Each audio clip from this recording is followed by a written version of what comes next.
students, welcome to all in the physics lecture. Myself Revya ma'am from physics department.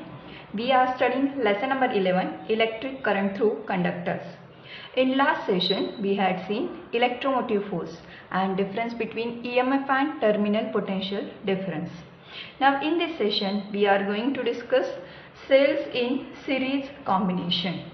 Okay. So students, as we know that resistors can have series and parallel combination, cells also have series and parallel combination. So let's first discuss the cells in series combination. Now consider this figure.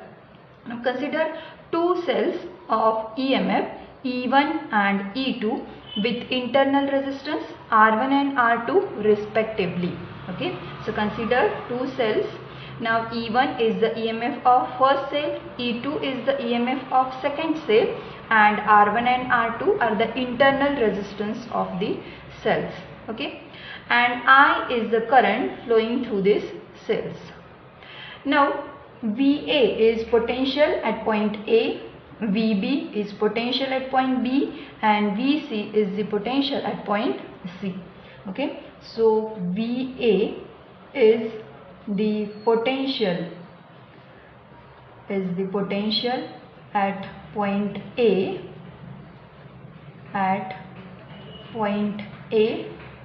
VB is the potential at point B, and VC is the potential at point C. Okay, so VA is potential at point A, VB is potential at point B, and VC is potential at point C. Now we will see the definition of cells in series combination. So what do you mean by series combination? When positive terminal of first cell or one cell is connected to negative terminal of another cell, then that combination of cells is said to be series combination. Okay, when the positive terminal of first cell is connected to negative terminal of another cell, then that combination of cells is said to be series combination. So when positive terminal of first cell, the positive terminal of first cell is connected to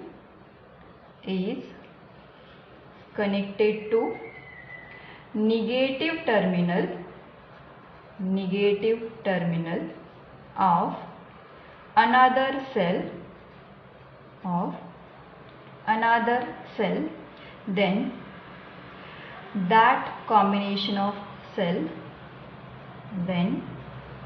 then that combination of cells is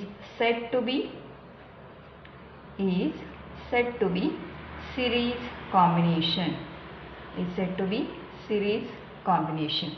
Okay, so when positive terminal of one cell is connected to negative terminal of another cell, then that combination of cells is said to be series combination, or vice versa. If the negative terminal of first cell is connected to positive terminal of second cell, then that combination of cells is said to be series combination.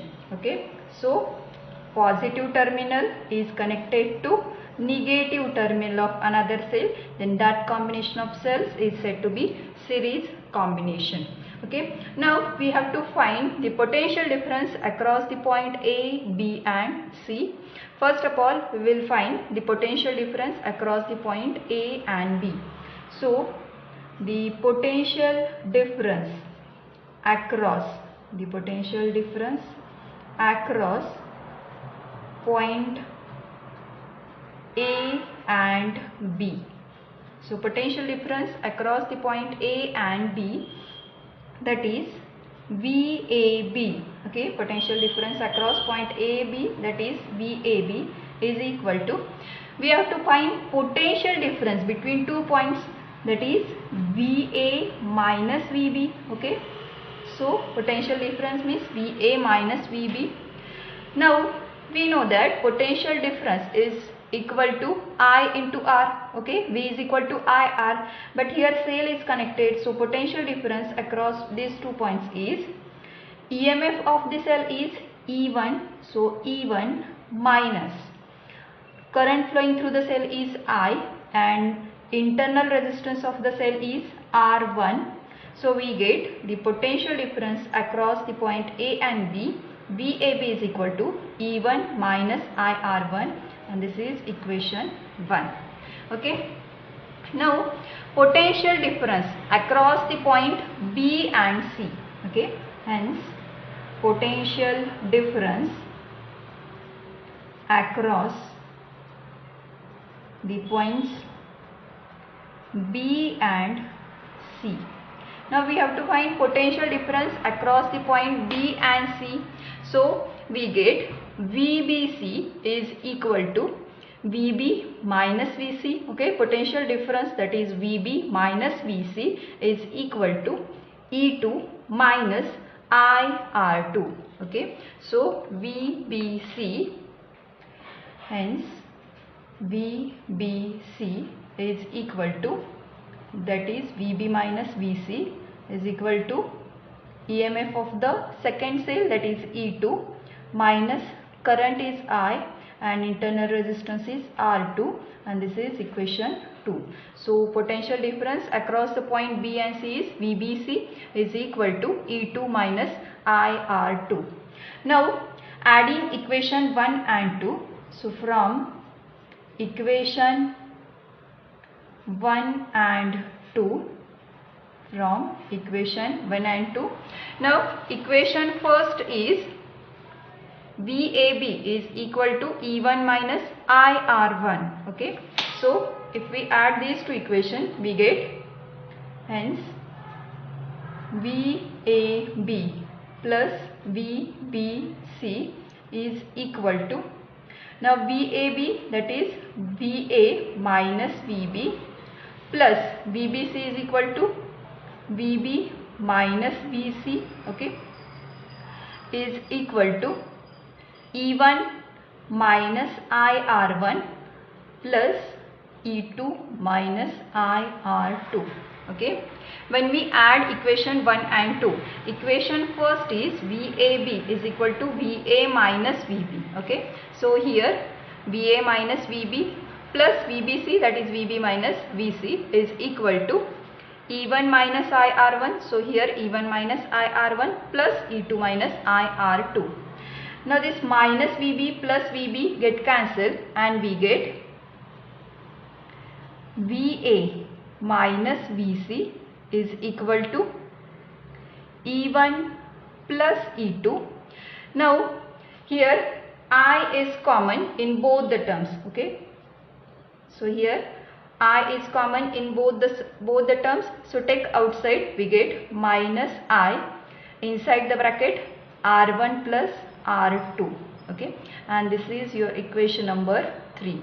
So VAB plus VBC is equal to VA minus VC is equal to E1 plus E2 minus I into R1 plus R2. Okay, so VAB plus VBC is equal to VA minus VC is equal to E1 plus E2 minus I into R1 plus R2. Now if these cells are replaced by a single cell, okay, if these cells are replaced by a single cell between the 2 points. Now consider, this is the single cell. If these all cells, that means these all cells are replaced by a single cell and EMF of that cell is E equivalent and internal resistance is R equivalent, then the potential difference across the 2 points, that is A and C, is, so potential difference across the points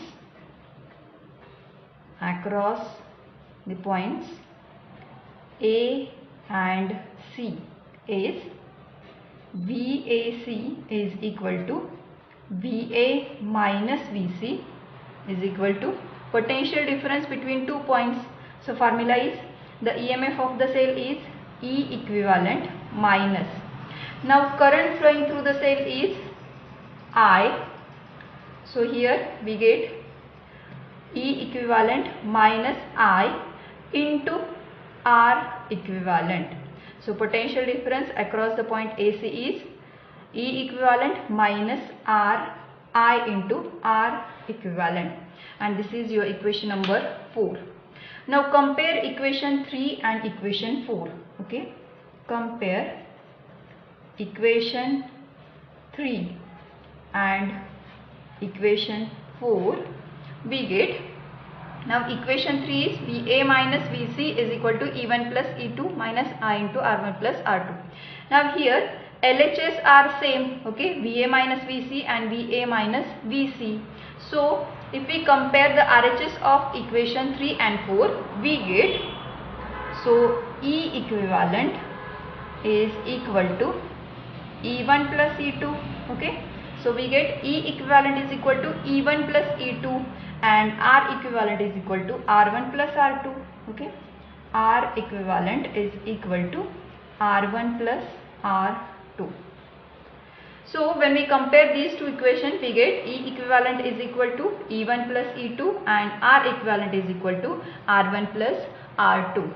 Now if we consider the n number of cells, that is if we consider the n number of cells, suppose here these are the n number of cells between the points A and C, okay. Now E1 is EMF of first cell, E2 is EMF of second cell, E3 is EMF of third cell, and this is the EMF of nth cell. Then the equivalent EMF of the cell, that is E equivalent, is equal to the algebraic sum of all the EMF of the cells, that is E1 plus E2 plus E3 up to En.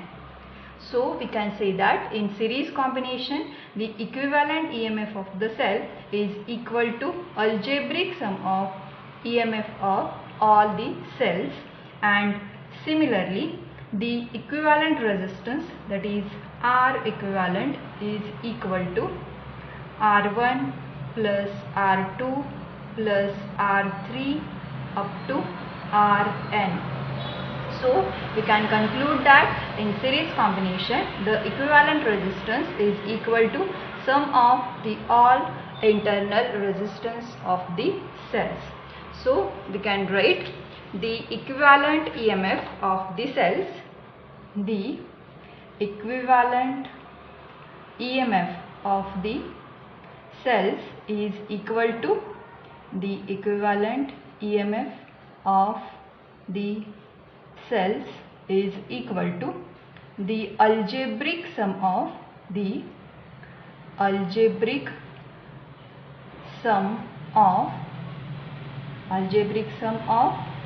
EMF of all the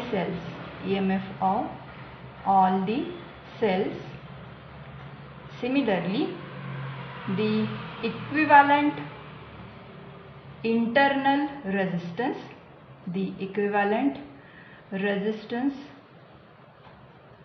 of the cells, is equal to sum of all internal resistance, okay. So is equal to sum of all internal resistance. So in series combination the equivalent EMF of the cells is nothing but the algebraic sum of EMF of all the cells, whereas the equivalent resistance of the cells is equal to sum of all internal resistance. So this is about series combination. Now the advantages of cells in series. So the first advantage of cells in series is the cells connected in series produce a larger resultant voltage, okay. The cells which are connected in series combination produce a larger resultant voltage. Okay, and the second advantage is the cells which are damaged can easily identified. Okay, the cells which are damaged can easily identified in series combination, so it can be easily replaced. So these are the advantages of cells in series